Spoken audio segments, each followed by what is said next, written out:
Shalom Bapak Ibu yang dikasihi Tuhan, kita jumpa kembali di dalam seri Refresh Your Mind and Soul. Dan hari ini kita akan terus merenungkan kebenaran firman Tuhan yang memberikan kekuatan di dalam hidup kita.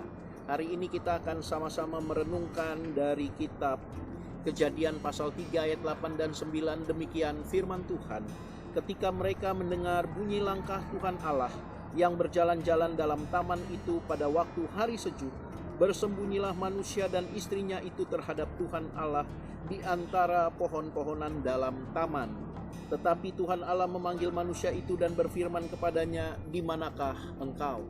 Bapak Ibu yang dikasihi Tuhan, kebenaran firman Tuhan yang hari ini menjadi renungan kita, ini berangkat dari sebuah kisah di mana Adam dan Hawa jatuh di dalam dosa.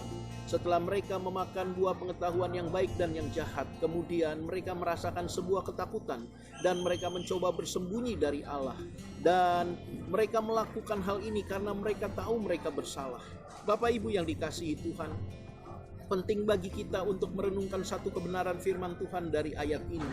Bagaimana iblis merancangkan suatu keadaan kepada setiap anak-anak Tuhan pada saat mereka jatuh di dalam dosa. Satu keadaan di mana mereka merasakan ketidaknyamanan, mereka merasakan ketidakamanan. Dan yang paling diinginkan oleh iblis adalah bagaimana intimidasi dan ketakutan menguasai kehidupan anak-anak Tuhan. Itu sebabnya Bapak Ibu yang dikasihi Tuhan, iblis senang kalau saat anak-anak Tuhan melakukan sebuah kesalahan atau melakukan sebuah pelanggaran di mata Tuhan. Karena dengan pelanggaran dan kesalahan yang dilakukan di dalam kehidupan anak-anak Tuhan, iblis memiliki sebuah pondasi, iblis memiliki sebuah dasar untuk mereka bisa berdiri atau mereka bisa menguasai kehidupan anak-anak Tuhan. Lewat apa?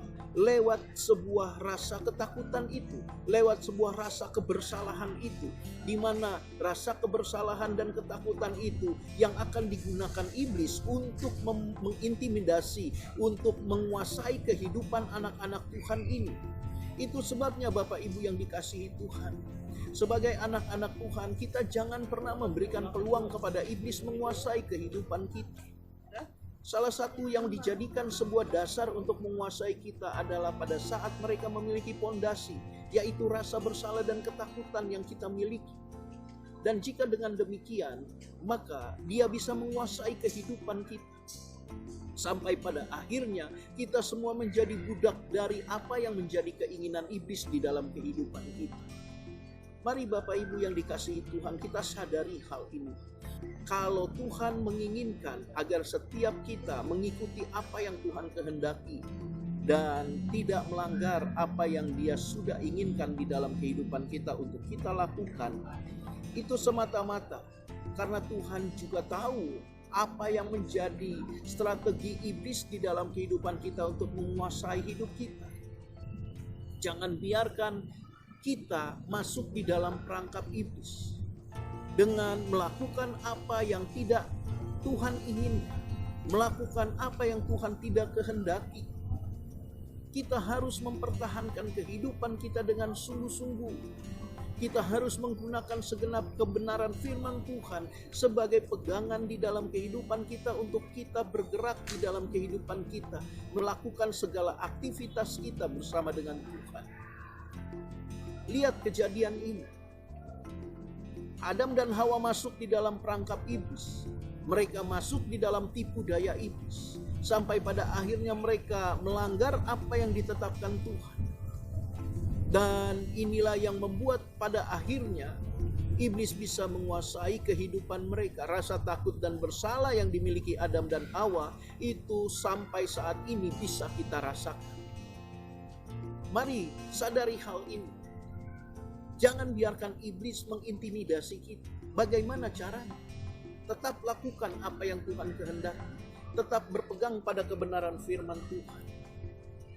Maka tidak ada peluang bagi iblis untuk menguasai kehidupan kita. Dengan kita senantiasa melakukan apa yang Tuhan kehendaki dalam kehidupan kita, maka kita sedang menghancurkan pondasi atau kita sedang mengenyahkan pondasi atau dasar bagi iblis bisa berdiri dan menguasai kehidupan kita.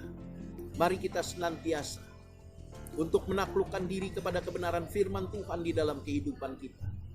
Jangan biarkan engkau membangun pondasi atau engkau membangun dasar bagi iblis untuk dia bisa berpijak di dalam kehidupan kita dan sampai akhirnya menguasai hidup kita. Tetap lakukan apa yang Tuhan kehendaki dan senangkan hatinya senantiasa. Mari lakukan kebenaran firman Tuhan. Tetap semangat, tetap bersuka cita. Tuhan Yesus memberkati.